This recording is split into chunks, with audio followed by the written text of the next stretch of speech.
우리 같이 성경 보겠습니다. 하나님의 말씀 고린도후서 3장 17절 말씀과 갈라디아서 5장 13절 말씀을 연결해서 우리 함께 보겠습니다. 고린도후서 3장 17절, 갈라디아서 5장 13절 우리 찾으셨으면 한 음성으로 같이 읽겠습니다. 주는 영이시니 주의 영이 계신 곳에는 자유가 있느니라. 형제들아, 너희가 자유를 위하여 부르심을 입었으나 그러나 그 자유로 육체의 기회를 삼지 말고 오직 사랑으로 서로 종노릇하라. 아멘. 오늘도 하나님의 은혜가 우리 모두와 함께 하기를 소망하며, 우리가 특별히 어제는 광복절이었고 벌써 이제 광복절이 8순을 넘어서 81주년이 되었습니다. 그때의 감격과 기쁨들을 누리던 세대들은 이제 많이 우리의 삶에서 떠나가셨고, 이제는 이야기로만 듣고 또 역사적인 기록을 통해서만 알고 있는 이 광복의 감격과 기쁨들이 자꾸 퇴색하고 빛발에서 그렇게 크게 와닿지 않는 그런 시대의 사람들과 우리가 함께 하고 있습니다. 광복은 우리에게 해방이라는 기쁨을 주셨는데, 광복이라고 하는 말 자체가 빛광자의 회복할 복자를 써서 빛이 회복되어지는 것이고, 이것을 통해서 우리가 얻은 것이 해방이고, 해방을 통해서 지금 누리고 있는 것이 자유라고 하는 거죠. 이 자유라고 하는 말이 오늘 본문에 반복돼서 나오는데, 자유는 크게 두 가지 종류로 나눌 수 있다고 지난 수요일에 말씀을 드렸습니다. 하나는 우리의 내적인 자유를 이야기하는 프리덤이라는 단어고, 또 하나는 외적인 자유를 이야기하는 리버티라고 하는 단어입니다. 똑같은 자유라는 의미를 가지고 있지만 외적인 면에서의 자유함, 그리고 내적인 면에서의 자유함을 하나님께서 우리에게 강조하고 계시는데, 특별히 하나님이 원하시는 것은 외적인 자유를 통해서 내적인 자유를 누리기를 원하십니다. 근데 많은 사람들이 외적인 자유는 얻었는데, 리버티는 이루었는데, 그것을 내 영적이고 종교적이고 내 마음 속에 있는 내적인 자유와 연결시키지 못해서 몸은 자유로운데 마음이 자유롭지 못한 그런 모습들을 우리가 많이 보게 됩니다. 영국의 유명한 여류 작가인 조지 엘리어트라고 하는 사람은 이 내적인 자유함에 대해서 이야기하면서, 오늘 이 시대를 살아가는 인생들이 외적으로는 자유하지만 5가지의 감옥에 갇혀 있다, 그렇게 이야기를 했습니다. 첫 번째 감옥은 자기를 사랑하는 이기심이라고 하는 감옥입니다. 몸은 자유로운데 언제부터인가 사람들은 팔이 안으로 굽는다고 자기를 생각하고 자기의 목적이나 자기의 이익이 부합되는 것만을 가치 있게 여기기 시작하죠. 이 이기심의 감옥에 처음 갇힌 사람이 아담과 하와라는 사람이죠. 하나님의 뜻대로 살아야 되는 사람이 자기를 위해서 뭔가를 하려고 하다 보니까 하나님을 생각할 여유가 없는 거죠. 되게 많은 사람들이 이 자기 사랑이라고 하는 이기적인 감옥에 갇혀 있는 경우가 많이 있습니다. 두 번째로 그가 이야기하는 것은 근심, 염려, 걱정, 불평, 이런 근심의 감옥 속에 사람들이 갇혀 있다는 거죠. 그래서 자기를 사랑하는 마음도 문제가 되지만 우리를 계속해서 피곤하게 만드는 염려와 근심도 우리가 벗어나기가 참 어려운 감옥이라고 얘기합니다. 세 번째로 이야기하는 것이 과거, 회상의 감옥이라는 겁니다. 과거가 발목 잡고 있어서 앞으로 조금도 나가지 못하고, 내게 주어진 현실은 참 좋은데 예전의 생각이 자꾸 떠올라서 우리의 삶 속에서 발전이 없는 그런 경우가 많다는 거죠. 네 번째로 그는 시샘의 감옥이 우리의 삶의 문제가 된다. 그래서 남이 잘 되는 것 배아파하고 또 남의 것이 더 좋아 보이고 그래서 내 것보다는 남의 것을 더 탐내고 이런 감옥에 갇히게 되면 자기 만족이 없는 거죠. 마지막으로 그가 이야기하는 것이 증오의 감옥이라고 얘기합니다. 그래서 주변의 사람들을 보면 괜히 화가 나고 괜히 남을 해코지하고 아무 이유도 없이 길 가는 사람을 찌르고 빼앗고 이러는 것들이 인생이 증오의 감옥 속에 갇혀 있기 때문이다. 그는 이야기하고 있습니다. 오늘 하나님께서는 우리에게 내적인 자유를 통해서 갈라디아서와 로마서에 보면 세 가지 중요한 우리의 자유로움, 자유를 얻어야 되는 것에 대해서 얘기를 하는데 첫 번째가 율법입니다. 그리고 두 번째가 죄입니다. 그리고 세 번째가 죽음, 사망이죠. 인간을 옥죄고 있는 것이 이 세 가지입니다. 너 법대로 살지 않지 않느냐? 율법대로 하면 천국에 갈 수가 없는 거죠. 율법뿐만 아니라 율법이 정죄하는 것이 죄잖아요. 그런데 성경은 죄가 없는 사람이 하나도 없다고 이야기할 정도니까 오늘 이 죄 때문에 오늘 우리의 자유가 구속되어지고 한 걸음 더 나가서 마귀가 율법과 죄를 통해서 자꾸 우리를 옥죄고 억압하는 것이 죽음에 대한 위협이죠. 그런데 오늘 우리가 읽은 성경을 보면 형제들아 너희가 자유를 위하여 부르심을 입었으나 자유를 위해서 부르심을 입었다. 여기 자유를 위해서 이 자유를 우리에게 하나님이 주실 때에는 우리의 신분적인 면에서 자유로워졌다는 얘기입니다. 법적인 면에서 자유로워졌다는 얘기입니다. 그래서 갈라디아서와 로마서를 통해서 바울이 얘기하는 것은 너희가 더 이상 율법 때문에 주눅들지 말고 죄 때문에 낙심하지 말고 죽음, 사망 때문에 두려워하지 말고 하나님이 주신 자유를 누릴 수 있었으면 좋겠다는 거죠.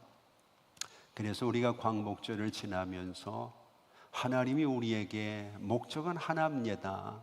하나님이 다른 것 요구하는 것이 아니라 자유를 위하여 부르심을 받았다. 자유롭게 좀 살라는 거죠. 하나님 안에서 우리가 그래도 이만큼 자유를 누리고 있지만 더 자유롭게 살아야 되는데 외적으로는 분명히 우리의 삶의 자유가 찾아왔는데 내적인 면에서는 자유함을 누리지 못한다면 하나님이 바라보실 때 안타까워하시지 않겠습니까? 오늘 본문은 그 이유와 그것을 해결할 수 있는 방법들을 구체적으로 우리에게 설명을 해주고 있는 거죠.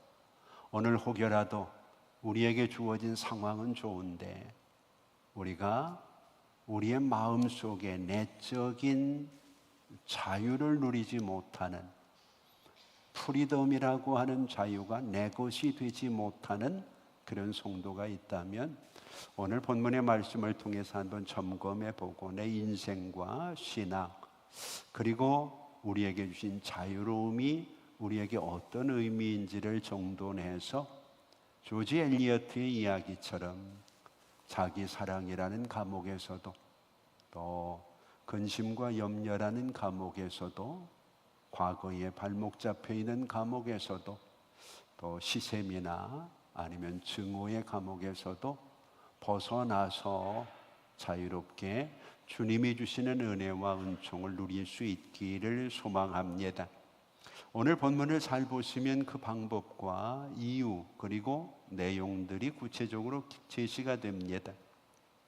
먼저 우리 갈라디아서 5장 13절을 한번 보죠. 형제들아 너희가 자유를 위하여 부르심을 입었으나 그러나 첫 번째 이유가 나옵니다. 자유로 육체의 기회를 삼지 마라 그렇게 얘기합니다. 육체의 기회로 삼지 마라. 자유로워진 것 때문에 육체의 기회가 생길 수 있다는 겁니다. 여기 육체의 기회라고 하는 것은 당시가 로마가 지배하고 있던 시대이기 때문에 사도 바울이 영적인 것을 육적인 것으로 연결을 해가지고 군사적인 용어를 사용하고 있습니다. 군대에서 쓰는 용어거든요. 육체의 기회, 아포르메라고 하는 단어인데, 공격을 시작하기 위해서 발판을 다지는, 군대 다녀오신 분들은 아시죠? 진지를 구축하거나 교두보를 확보한다, 그런 의미가 됩니다. 우리가 세상을 살아가면서 본래 가지고 있을 때에는 소중한 줄 모르다가 그것을 잃어버리거나 빼앗기면 굉장히 아쉬워하고 소중한 것을 깨닫게 되어지는 경우가 많죠. 앞에서 이야기한 것처럼 우리가 신분적으로, 법적으로 하나님 앞에서 자유를 얻기 전에는 이 사탄이라고 하는 녀석이 율법과 죄와 사망을 가지고 우리를 옥죄었거든요. 그래서 이 세 가지 때문에 사람들이 두려워하고 염려했는데, 예수님이 오셔서 십자가에 죽으시고 보혈에 은혜를 입게 하심으로 인해서 우리가 율법에서 해방되어서 이제는 은혜를 얻게 되고, 죄에서 해방되어서 의인이라 칭함을 얻게 되어지고, 이제는 죽음에서 벗어나서 부활의 소망을 갖게 되었거든요. 그러면서 주님께서는 창세기 3장 15절에 있는 것처럼 사탄의 머리를 상하게 하는 사탄의 권세를 멸하는 일을 함께 하셨습니다.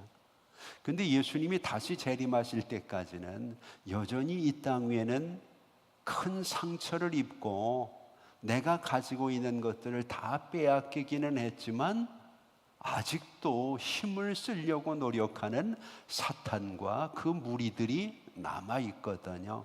이것이 언제 다 사라지는가? 예수님이 재림을 하신 이후에 그들을 심판하시면서 무적에게 모두 가두기 전까지는 이 땅 위에서 알곡과 쭉정이를 가리기 위해서 사탄과 마귀들이 여전히 활동을 하거든요. 우리가 성경을 보면 어떤 사람의 마음속에 아주 더러운 귀신이 들어있었습니다. 그런데 예수님이 오셔서 그 귀신을 내쫓았습니다. 이 귀신이 예수님의 권세 때문에 더 이상 버티지 못하고 그 사람의 마음속에 쫓겨났는데, 쫓겨나가지고 이곳저곳을 떠돌다 보니까 갈 데가 없는 거예요. 누가 그걸 반겨주겠어요? 그래서 예전 생각이 나가지고 다시 왔습니다.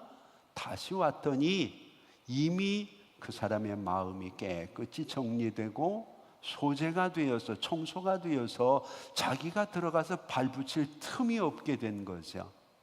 그런데 이 마귀라는 녀석이 얼마나 집요한지 포기하지 않고 돌아가서는 자기보다 더 힘이 센 그런 귀신들을 7이나 데리고 와가지고 그 사람의 마음 속에 다시 들어와서 그 사람의 마음을 이전보다 더 난장판을 만들어 놓은 것이 성경에 기록이 되어 있죠. 오늘 우리의 삶에도 이렇게 우리의 삶을 지배하고 있던 악한 것들이 예수의 은혜로 인해서 우리에게서 떠나갔지만 미련을 버리지 못하거든요. 그래서 이것들이 다시 들어오기 위해서 계속 우리에게 다가와서 어렵게 하고 힘들게 하고 자꾸 우리의 삶의 문제들을 건드리죠. 이때 우리가 그들에게 교두보를 주게 되면 내가 예수를 믿고 구원을 받았지만 여전히 그들이 그곳에서 활동을 시작하게 된다는 거죠.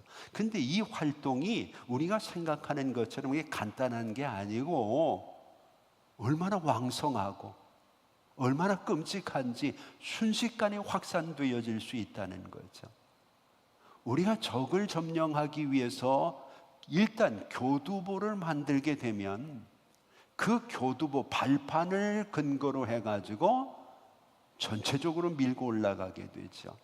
쉽게 얘기를 하면 과거에 북한에서 쳐들어왔을 때 이제 서울을 수복하기 위해서 메가더 장군을 중심으로 해서 인천 상륙작전이라는 것을 하게 되죠. 이게 교두부를 마련하는 거거든.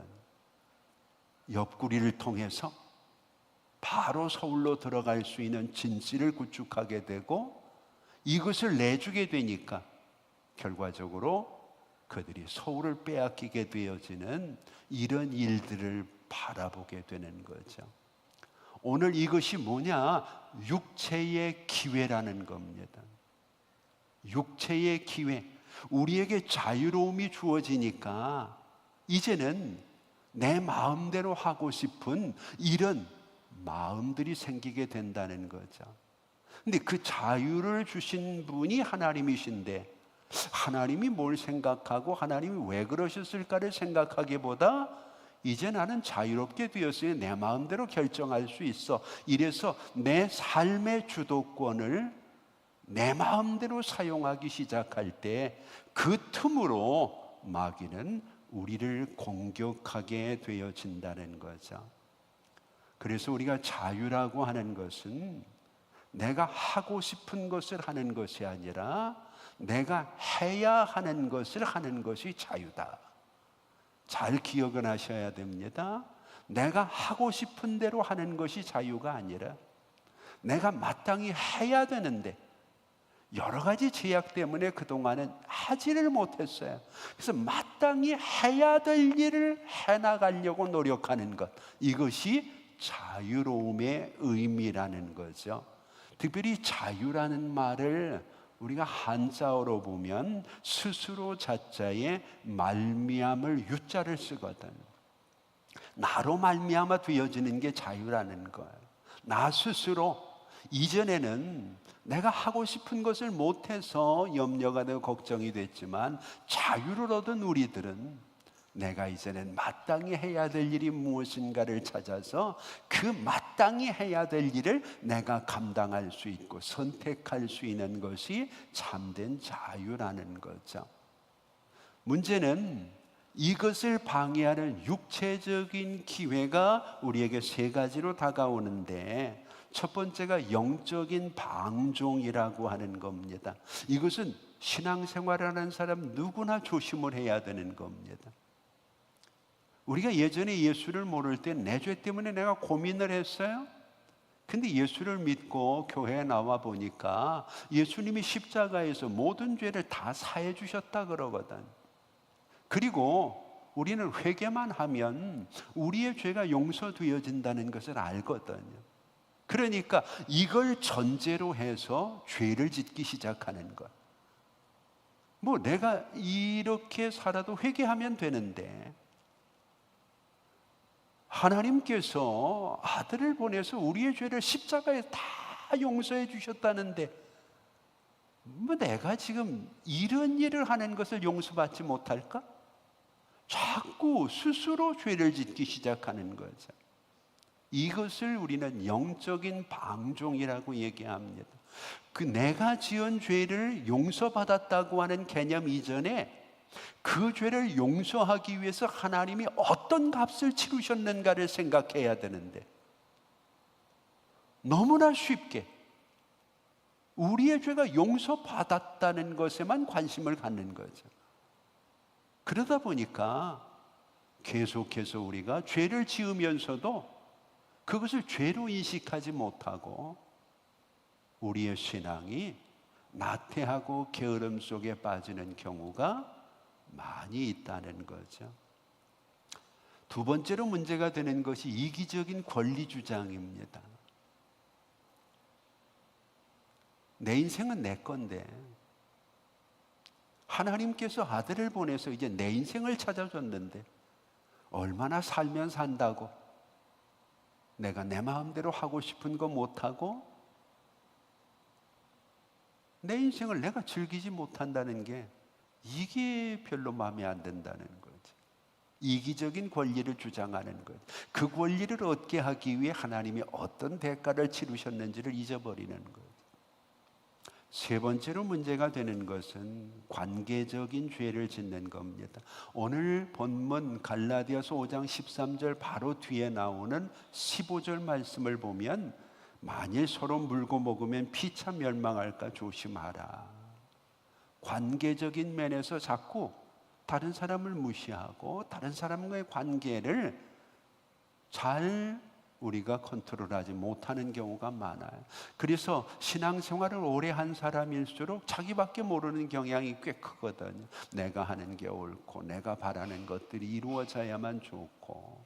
자, 이렇게 되어지면 어떤 문제가 생겨지는가 하면 세 가지 면에서 문제가 생겨진다고 성경은 얘기합니다. 먼저는 생각의 의지가 자유롭지 못하게 된다는 것. 예수를 믿으면서도 생각의 의지가 자유롭지 못. 우리 생각이라고 하는 것은 긍정적이고 희망적이고 또 창조적인 생각을 해야만 우리의 생각의 방향이 점점 좋아지는 것 아닌가? 근데 예수를 믿으면서도 여전히 염려가 생각을 사로잡고 근심, 좌절, 불평, 분노 이런 것들이 우리의 생각의 발목을 잡고 있으면 성경이 아무리 사랑을 얘기해도 이 사람은 사랑할 수가 없는 거죠. 내 생각이 잡혀 있기 때문에. 그 이유가 뭐냐? 바로 앞에 나와 있는 영적인 방종과 이기적인 권리 주장과 관계적인 면에서 범죄하기 때문이라는 거죠. 기독교는 관계잖아요. 관계가 깨지면 기독교는 틀이 무너지는 겁니다. 하나님과의 관계가 깨지면 죄가 되죠. 사람과의 관계가 깨지면 역시 범죄하게 되죠. 자기 자신과의 관계가 깨지게 되면 낙심하게 돼요. 물질과의 관계가 깨지게 되면 죄짓게 되죠. 오늘 우리의 삶 속에서 이런 관계들을 잘 컨트롤해야 되는데 그러지 못하는 경우들이 많다 보니까 이제 생각이 자유롭지 못한 거죠. 생각이 자유롭지 못하면 선택이 자유로워지지 않습니다. 아담과 하와가 에덴 동산에서 선택할 수 있는 권리가 있었잖아요. 오늘 여러분들이 교회에 나오는 것도 선택의 자유로움 때문이잖아요. 그런데 문제는 언제부터인가 이 선택의 자유로움 속에 이익이 무엇인가를 따지는 세상적인 마인드가 들어오기 시작하죠. 그래서 이익이 되는 것만 선택을 하는, 선택이 고정되어지는 이런 모습이 생겨지게 되죠. 그래서 생각도 자유로워지지 못하고 선택도 자유로워지지 못하고, 이렇게 되니까 세 번째 문제가 되는 게 바로 의지가 자유롭지 못한 겁니다. 내가 마음은 그렇지 않은데 행동은 다르게 나오고, 내가 마음 먹은 대로 살아가기가 어려워지는 경우들이 꽤 많은 거죠. 이것을 잘 설명해 주는 책 가운데 하나가 스티브 아터번이라고 하는 사람과 잭 펠론이라고 하는 사람이 함께 쓴 책 가운데 해로운 믿음이라는 책이 있습니다. 해로운 믿음. 믿음은 믿음인데 그 믿음이 우리에게 해를 끼치고 있다는 거죠. 그런데 나는 그 믿음이 내 신앙에 해를 끼치고 있는지 전혀 모르는 거예요. 이 책 가운데 중요한 이런 이야기가 하나 있습니다. 두 명의 소녀가 학교를 향해서 아침 일찍 출발을 했어요. 수업을 시작하는 종이 울릴 때가 점점 가까워졌어요. 이미 이 두 친구는 집이 멀어서 여러 번 지각을 했기 때문에 똑같은 잘못을 계속해서 오늘도 범하게 되면 그 결과가 심상치 않을 것이라고 하는 것을 짐작을 하고 있습니다. 이 두 소녀가 부지런히 늦지 않기 위해서 가면서 대화를 나누는 이야기가 이 책에 있습니다. 한 소녀가 이렇게 얘기를 합니다. 우리 하나님 전능하신 하나님이니까 하나님께 늦지 않도록 우리를 도와달라고 우리 기도하고 가자. 이러면서 옆에 있는 구덩이를 가르치는 거예요. 우리 저기 들어가서 하나님 앞에, 하나님, 우리가 학교에 늦지 않도록 하나님께 좀 도와주십시오. 뭐 선생님이 늦게 온다든지, 뭐 사고가 있다든지, 아니면 어떤 일이 벌어져서든지 우리가 지각하지 않도록. 그랬더니 옆에 있는 한 친구가 얘기하는 거죠.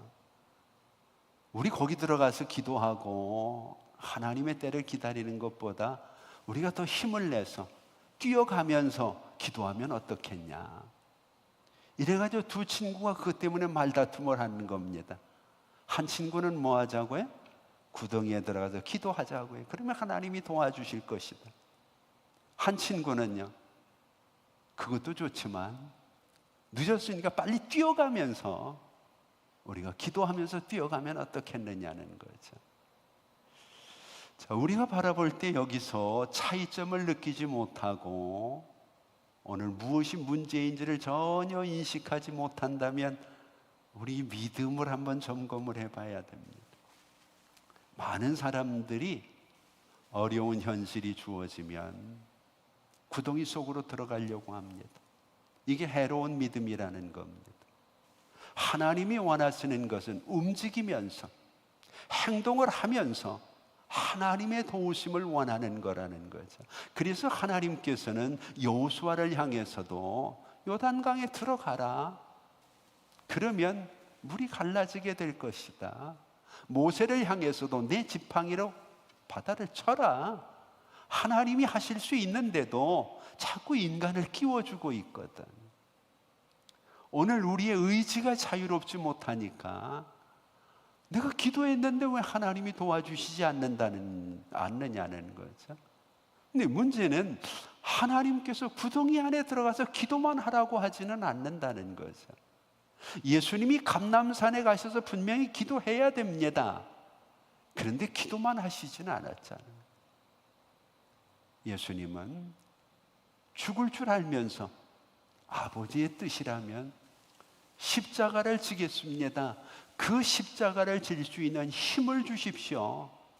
하나님 앞에 기도하지 않는, 내게서 무엇인가 물러가고 떠나가기만을 기도하지 말고 그것을 통해서 하나님이 뭘 원하시는지, 그 실패와 질병과 좌절을 통해서 내가 하나님으로부터 그것을 이길 수 있는 어떤 힘과 어떤 능력을 얻을 수 있는지를 우리가 생각해야 된다는 것이 이 책이 우리에게 주는 중요한 교훈입니다. 같은 믿음의 사람, 같은 기도의 사람이지만 앞에 있는 사람의 믿음은 해로운 믿음이라는 거예요. 그것 때문에 결국 그는 우리가 상상할 수 있는 기적적인 방법으로 지각을 면하는 것이 아니라, 기도했는데 왜 하나님이 도와주시지 않는가? 기도 안 하고 지각하는 것과 기도하는 것하고 지각하는 뭐 다른가? 이러다 보니까 믿음을 전혀 써먹을 수가 없는 거죠. 오늘 이 시간 육체의 기회가 내게 주어지지 않도록, 사탄에게 교두보를 마련해 주지 않도록 오늘 성경은 그러나 너희가 육체의 기회를 삼지 말라고 부탁을 하고 있는 거죠. 자, 두 번째로 중요한 것은 머무름, 정체를 조심해야 된다는 겁니다. 우리가 신앙생활을 하다 보면 우리의 신앙이 한 곳에 그냥 머물러 있어요. 발전이 전혀 안 돼요. 그런데 여전히 나는 신앙생활을 잘하고 있다고 생각을 하거든. 더 문제가 되는 것은 이 신앙이 뒤로 물러가는 겁니다. 퇴보하는 겁니다. 전혀 예전 같지 않은데 뭐 세월이 지나니까 그러려니. 오늘 본문을 우리가 한번 잘 보죠. 고린도후서 3장 17절이 들어온 이유가 그 이유거든요. 같이 한번 읽어볼까요? 주의 영이 계신 곳에는 무엇이 있느니라? 자유가 있느니라. 여기 자유라고 하는 말, 이 단어는 억압에서 풀려난 상태를 뛰어넘어서 하나님과의 관계 안에서 참된 안식과 생명을 누리는 상태. 그러니까 단순히 외적인 자유가 아니라 내적인 자유를 얘기하고 있다는 것을 성경이 강조를 하고 있습니다. 자, 그러면 그것을 위해서 하나님이 우리에게 원하는 게 뭐냐는 거예요. 자유의 원천을 알아야 되는데, 우리의 신앙이 언제부터인가 자꾸 하나님의 은혜가 내게 오기를, 하나님의 축복이 내게 오기를, 하나님이 내게 오기를 기도하고 그것이 축복인 것처럼 생각하는 경우가 많다는 겁니다.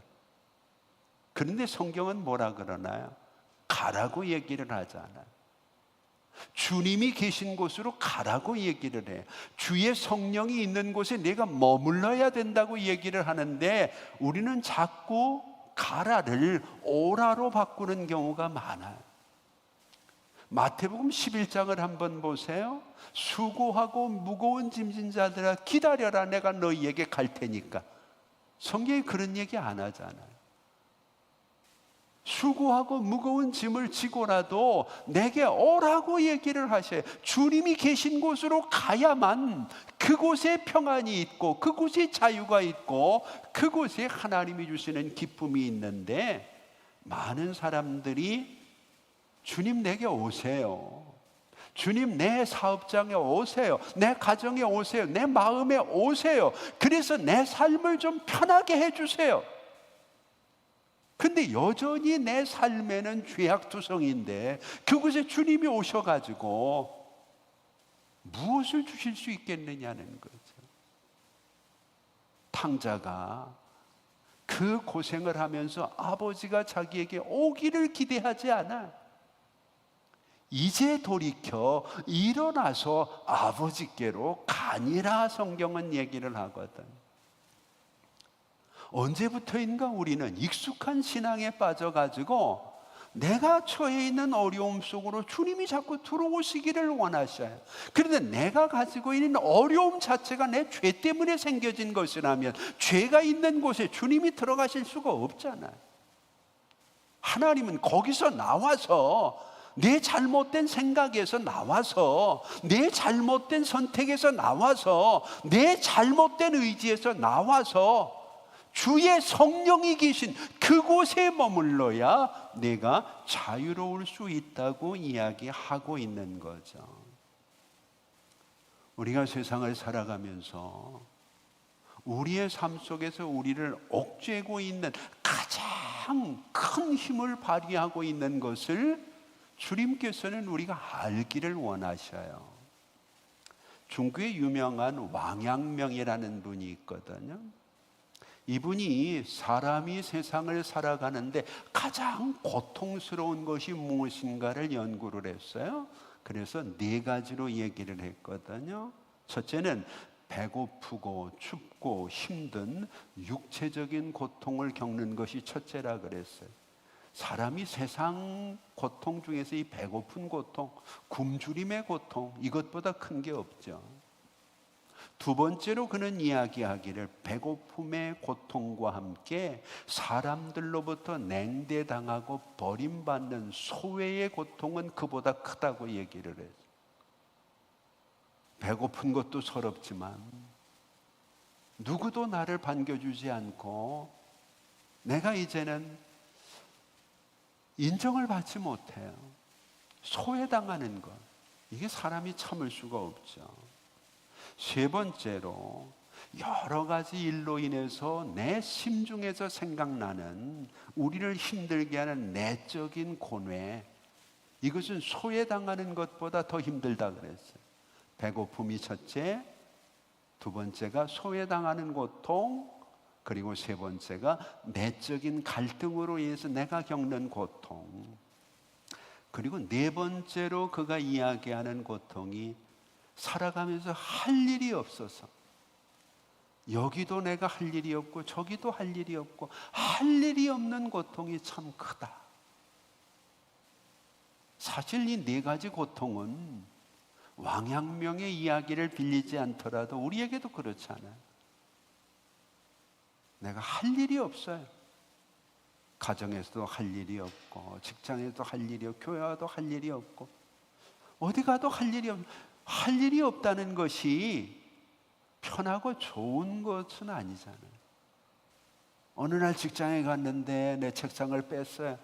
하루 종일 내가 할 일이 없이 돌아다닌다. 얼마나 힘들고 어려워요. 가정에서 자식들 다 떠나고 이제는 내가 할 일이 없어요. 이게 굉장히 큰 고통이라는 거예요. 그런데 우리에게 정말 큰 고통이 하나 있어요. 이 모든 것들을 한꺼번에 능가하는 고통이 바로 죄에 대한 고통이죠. 죄에 얽매이게 되면 밥맛이 없는 것은 물론이고, 잠이 안 오는 건 물론이고, 살고 싶지 않은 생각 물론이고, 이 모든 것들을 다 능가하는 거거든. 근데 문제는 이 죄의 얽매인 죄의 고통을 내 힘으로 해결할 수가 없다는 것. 이 죄의 고통을 멍해라고 얘기하잖아. 여러분 한번 생각을 해보세요. 소가 무거운 멍해를 메고 가요. 자기 힘으로, 자기 노력으로, 자기 재주로 이 멍해를 벗을 수 있을까요? 소가 아무리 힘이 세도 이 멍해를 벗을 수가 없어요. 멍해를 벗을 수 있는 유일한 방법은 하나밖에 없어요. 그것을 지운 주인이 그 멍해를 풀어주는 거죠. 그때 소는 비로소 자유로움을 느낄 수 있게 되는 거죠. 우리 인간도 마찬가지입니다. 내 힘으로 이렇게도 해보고 저렇게도 해보지만 이 죄의 멍해라고 하는 것 풀어내기가 참 어렵거든요. 그래서 배불리 먹을 수 있는데 죄 때문에 힘들어요. 사람들 틈에 소외당하지 않고 인정받는데 이 죄가 있으면 너무 어려워요. 오늘 여러분들의 삶 속에서 이 죄의 멍에를 풀어주시기 위해서 이 땅 위에 주님이 오신 거죠. 그러면 이제 가장 중요한 제목입니다. 오늘 우리의 삶 속에서 가장 먼저 자유해야 되는 게 뭐냐? 물질적인 면에서 우리는 기도를 많이 합니다. 환경이나 상황에 대해서도 많이 얘기를 합니다. 우리의 욕심과 욕망을 위해서도 우리는 끊임없이 기도하고 수련하고 노력합니다. 그러나 가장 중요한 것은 영혼이 자유로워져야 된다는 것. 내 영혼이 자유로워지면 그 영혼이 욕망을 누를 수 있고 그 영혼 속에서 우리의 삶의 문제들이 풀려날 수 있기 때문에, 그래서 요한 3서를 보면 영혼이 잘됨 같이 범사가 잘되고 몸들이 강건해질 수 있다고 성경은 이야기를 하고 있는 거죠. 신앙은 한마디로 얘기하면 하나님의 품 안에 거하는 거거든. 신앙생활은 하나님의 품 안에 거하는 삶을 얘기하는 거거든. 이때 가장 중요한 원칙은 코람데오, 하나님 앞에서 사는 거잖아요. 예수님께서 이 땅에 오신 이유는 하나님 품 안에 살 수 없는 우리들을 벽을 허물어서 우리가 하나님의 품 안에 살 수 있도록 하기 위해 하나님께서 이 땅 위에 그리스도를 보낸 거죠. 이제 우리에게 가장 중요한 원칙은 위하여라고 하는 단어입니다. 오늘 너희는 자유를 위하여 부르심을 입었다. 위하여, 이 말은 목적이라는 얘기입니다. 내 생각, 내 뜻, 내가 가지고 있는 바운다리를 넘어서 하나님이 나를 부르시고 나를 자유롭게 하신 목적이 뭐냐는 거죠. 이것을 알아야 된다는 겁니다. 그래서 세 번째 강조하는 것은 무지에서 벗어나야 된다. 여러분, 영생을 이야기할 때 항상 여러분들에게 한 문장을 소개하죠. 요한복음 17장 3절. 영생은 하나님과 예수를 아는 것이라 그랬어요. 오늘 우리의 영생은 아는 만큼 보장이 되는데, 이 안다고 하는 말이 경험이거든, 체험이거든. 몸을 통해서 느끼는 거거든. 호세아 선지자는 내 백성이 지식이 없어서 망한다, 그렇게 이야기를 하고 있어요. 요즘에는 문맹자가 많지 않지만 예전에 글을 모르는 부모님들이 선반에 있는 잘못된 약병에 농약이 든 것을 모르고 그냥 마셔가지고 돌아가신 일도 있어요. 무지하니까. 자식은 써놨거든요, 거기다. 농약이니까. 농약이라고 써놨는데 부모는 글을 읽지 못하는 거야. 그러니까 자기가 평상시에 마시던 음료수 병에 농약이 들어있으리라고 생각을 못하죠. 글을 아는 사람은 거기에 농약이라고 써놨으니까 아는데, 오늘 우리의 시대도 이제는 단순히 글자를 모르는 문맹에서 요즘에는 디지털 문맹이라는 게 나이 드신 분들을 참 힘들게 하는 경우가 참 많잖아요. 디지털 문맹. 그래서 사람들이 뭔가를 주문하기 위해서 키오스크 앞에 서잖아요. 젊은 사람들은 잘하잖아요. 근데 어떤 어르신이 그런 얘기를 해요. 몇 년을 다녀가지고 이제 겨우 키오스크를 좀 익힐만 하니까 뭔 QR코드를 찍으란다나 이게 바뀌어가지고, 아니 그냥 좀 놔두면 좋은데 이제는 돈을 하는 것도 물건을 사는 것도 전부 또 QR코드를 찍으라. 이 QR코드가 또 뭔지를 익히려니까 이게 또 얼마나 힘든지 몰라. 신앙생활도 그냥 내 마음대로 하는 경우가 많아. 내 멋대로. 세상은 바뀌고 있는데 성경은 우리에게 변화되라고 이야기하는데 우리는 그렇게 하지 못하는 경우가 많거든. 그래서 성경은 무지에서 벗어나야 되는데 무지에서 벗어나는 방법을 오늘 본문에 보니까 서로 종노릇하라 그렇게 얘기합니다. 오직 사랑으로 서로 종노릇하라. 하나님이 자유를 주셨는데 다시 종노릇을 하라고 얘기합니다. 이것은 자율적, 자발적이라는 얘기입니다. 이전에는 내가 억지로 종이었지만 이제는 내가 자유라는 것이 하고 싶은 일을 하는 것이 아니라 해야 되는 일을 하는 것인데 예전에는 선택을 하지 못했어요. 그런데 이제는 그것을 선택할 수 있는 능력을 갖게 됐다는 거죠.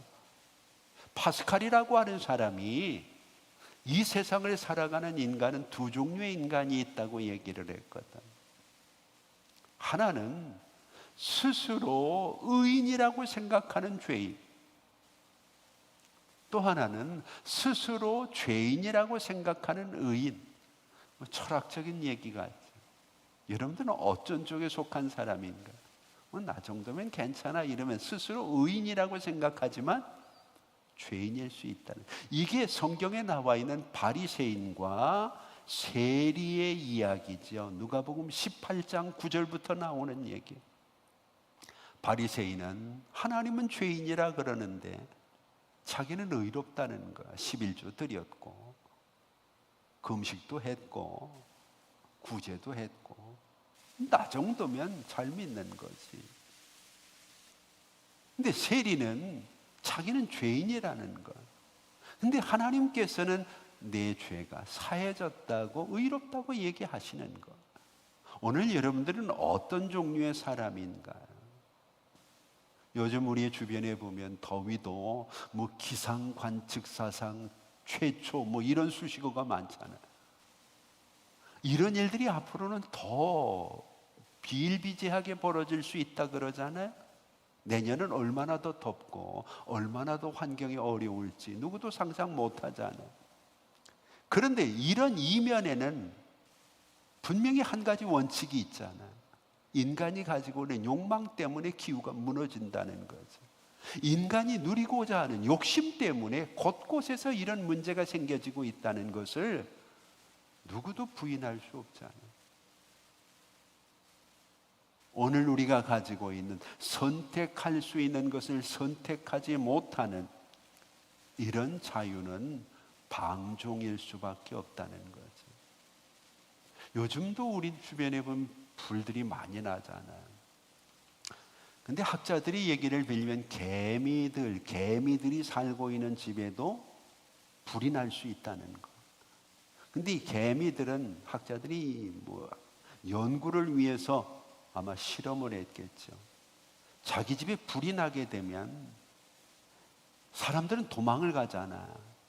근데 개미들은 불이 난 집으로 꾸역꾸역 들어간다는 거예요. 들어가서 그 불에 타 죽는 거예요. 근데 그렇게 개미들이 들어가서 그 불에 타 죽으면 개미 집에 불이 꺼진다는 거예요. 그것은 그들의 몸속에 키친즈라고 하는 액체가 있는데 이 액체가 불을 끌 수 있는 그런 역할을 한다는 거죠. 그래서 개미들은 집에 불이 나면 자기를 희생할 줄 알면서도, 죽을 줄 알면서도 자기를 희생하기 위해 들어가는 거죠. 오늘 우리의 삶 속에서 자유라고 하는 것, 개미에게서 지혜를 빌린다면 내가 희생하고 내가 손해봄으로 마땅히 되어야 될 일, 해야 될 일이 이루어질 수 있는 것, 이것이 오늘 우리에게 중요한 자유의 책임이라는 거죠. 그래서 성경은 오직 사랑으로 서로 종노릇을 하라 그렇게 얘기를 합니다. 종노릇을 하라. 사랑을 잃어버리게 되면 오늘 우리의 삶 속에서 우리가 선택하는 것들이 우리가 하고 싶은 것들이 되는 경우가 많죠. 근데 사랑하는 사람을 위해서는 당연히 해야 될 일을, 그가 원하는 일을 해주려고 노력하는 경우가 많게 되는. 자, 이것을 위해서 성경은 간단하게 우리에게 몇 가지 방법을 얘기합니다. 첫째는 모든 삶을 하나님께 맡기는 일을 해야 된다는 것. 우리의 삶에서 하나님께 맡기는 게 중요합니다. 실제로 성경을 보면 내 길을 여호와께 맡기라, 내 짐을 여호와께 맡기라, 너의 행사를 여호와께 맡기라. 베드로전서 5장 7절에 너희 염려를 다 주께 맡기라, 그가 너희를 돌보심이라 그렇게 얘기합니다. 많은 성도들이 맡기지 못하기 때문에 그걸 끌어안고 내가 힘들어합니다. 이 말씀을 하실 때 중동 지역에서는 소를 겨리를 만들어 가지고 밭을 가는데 이때 특이하게 엄마 소와 새끼 소를 함께 겨리로 만드는 일이 있다는 거예요. 여러분 한번 생각을 해보면 바란스도 안 맞거든요. 그런데 이 엄마 소가 새끼 소를 떼어놓고 가면 일을 못하는 거야. 그러니까 새끼 소와 어미 소를 같은 멍에 안에다 같이 묶어주는 거야. 그런데 새끼 소는, 송아지는 키가 작고 엄마 소는 키가 크잖아요. 멍에를 매니까 한쪽으로 기울어지죠. 그런데도 이 엄마가 두 배나 힘이 든데도 그 새끼 소와 함께 멍에를 메고 가는 것 때문에 열심히 일을 하는 거예요. 자, 그러면 여기서 우리가 성경이 말하는 내 멍에는 쉽고 내 짐은 가볍다고 하신 주님의 말씀을 이 비유 한번 연결을 해보세요. 우리는 새끼소처럼 그냥 주님의 멍에 아래서 따라가기만 하면 되는 거야. 모든 힘은 누가 쓰는 건가? 애미소가 쓰는 거죠. 애미는 죽을 맛이죠. 그렇지만 그 새끼소와 함께 있는 것 때문에 견딜 수 있는 거, 이기는 거야. 근데 새끼소 입장에서는 어떻게 생각을 할까요? 뭐 멍에 별것 아니네. 뭐 이 정도야 할 만한데 괜히 우리 엄마는 맨날 엄살이야. 근데 사실 엄마는 죽겠죠. 두 몫을 해야 되니까. 우리 주님의 멍에가 쉽고 가볍다는 얘기는 주님이 대신 지시기 때문에 가벼운 거죠. 나는 그저 주님께 맡기고 따라가면 되는데 그것조차 안 하려고 하면 오늘 우리가 주신 자유를 누리기가 어려워진다는 것. 두 번째는 성령과 좀 친해지라는 것. 자꾸 세상과 친하니까 세상 얘기 듣게 되고, 세상 얘기 들으니까 자꾸 사람이 세상적으로 변하는 거죠. 그래서 우리가 여호수아 22장 5절을 보면 그의 계명을 지켜서 그에게 좀 친근히 하라. 성경에 한 번 나오는 단어입니다. 그에게 좀 친근히 가라. 우리가 신앙생활을 한다는 건 예수와 친한 거잖아요. 그런데 신앙생활을 하면서도 세상 사람과 더 친하면 우리의 신앙은 발전하지 않죠.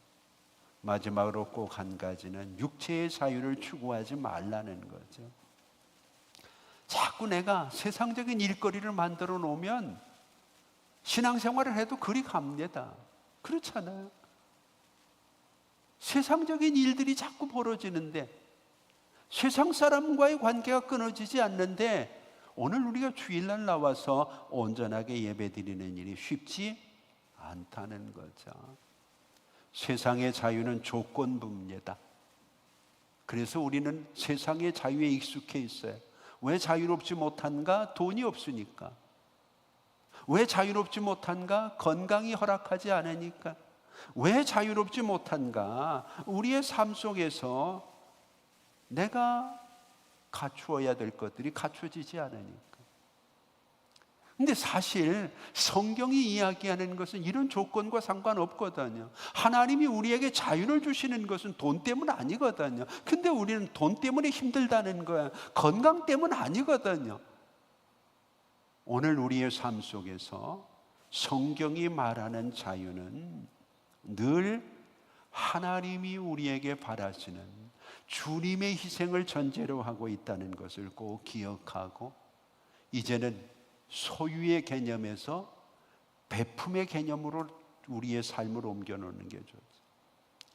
내가 얼마를 가지고 있느냐보다 얼마를 나누었느냐에 주님은 더 관심을 가지고 있는, 사람의 가지고 있는 관점보다 하나님이 우리를 어떻게 평가하실 것인가, 하나님의 평가 쪽으로 우리의 삶을 옮겨놓는 것 중요해요.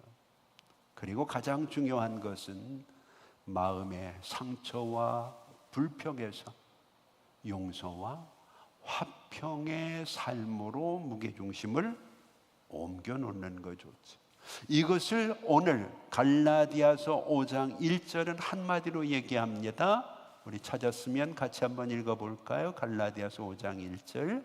그리스도께서 우리를 자유롭게 하려고 자유를 주셨으니 그러므로 굳건하게 서서 다시는 종의 멍에를 매지 마라. 스테게테라는 단어거든요. 굳건하게 서서. 이 말은 지금 전쟁터에서 적들이 몰려오지만 너는 자리를 이탈하지 말고 그 자리를 좀 굳게 지키면서 적들과 싸울 힘을 주시기를 기도하라는 거죠. 폼페이 화산이 터져가지고 요즘에 얼마 전에 발굴이 된 것들 중에 보면 그 화산 용암이 흘러내려오는데도 창을 들고 성문을 지키다가 그대로 화석이 되어진 그런 병사들의 화석들도 발굴되어지는 것을, 내게 주어진 책임이기 때문에 아무리 어려움이 다가와도 나는 내 자리를 지킨다는 것. 이것이 자유를 선택한 사람의 모습이라는 것. 하나님이 우리에게 준 신앙의 자유 때문에 오늘 우리도 이 예배의 자리에 굳게 서서 우리 하나님이 우리에게 주신 그 자유를 우리의 후손들에게까지 물려줄 수 있는 큰 은혜가 저와 여러분들에게 꼭 있기를 주의 이름으로 축복합니다. 기도하겠습니다. 이제는 우리 주 예수 그리스도의 은혜와 우리 아버지 하나님 극진하신 사랑하심과 성령님의 감화 감동 위로 교통하심이, 오늘 하나님께서 우리에게 자유를 주셨는데 이 자유를 육체의 기회, 사탄의 교두보로 내주지 않도록 우리가 이제는 하나님 앞에서 진정한 자유를 누리면서 다음 세대에게까지 외적인 자유에서 내적인 자유를 누리기를 원하시는 하나님의 은혜를 신앙에 대물림하기를 소원하는 사랑하는 우리 성도들 머리 위에 이제부터 영원토록 함께 있을지어다. 아멘.